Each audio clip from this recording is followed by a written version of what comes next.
ایک صحابی آئے، یا رسول اللہ میرا پڑوسی ہے، اس کی کھجور ایسے ٹیڑھی ہو کر میرے گھر میں چند اس کی شاخیں ہیں، ان پہ پھل لگتا ہے، وہ جو ٹوٹ کے گرتا ہے میرے بچے اٹھا لیتے ہیں، ہم غریب ہیں، وہ بھاگا بھاگا آتا ان کے منہ سے کھجور نکال لیتا ہے، اس کو کہیں کہ بچوں پر اتنی زیادتی نہ کرے۔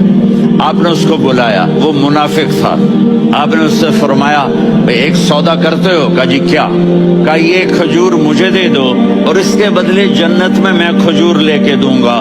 وہ کہنے لگا یا رسول اللہ یہ اصل میں میرے بچوں کو بہت پسند ہے، کوئی اور کھجور ہوتی میں دے دیتا، یہ تو میری معذرت ہے۔ وہ تو منافق تھا، اٹھ کے چلا گیا۔ ایک صحابی بیٹھے تھے،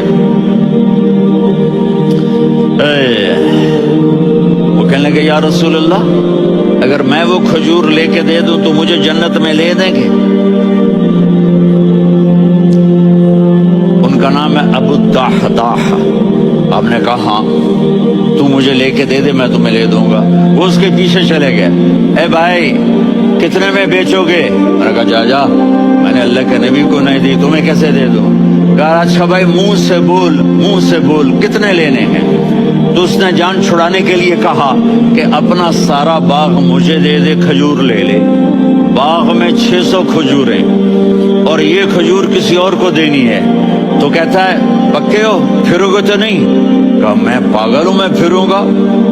مجھے 600 کھجوروں کا باغ مل رہا ہے۔ انہوں نے کہا ڈن، کھجور میری باغ تیرا۔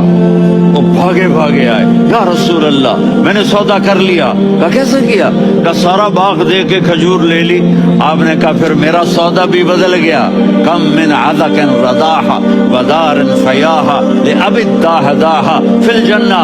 میرے ساتھی میں اپنی آنکھوں سے دیکھ رہا ہوں کہ اللہ نے تیرے لیے جنت میں ایک گھر نہیں محل بنا دیے، سینکڑوں، اور ایک باغ نہیں ہزاروں باغ تیرے لیے تیار کر دیے۔ یہ ہے ایمان کی نشانی، یہ ہے محبت کی نشانی۔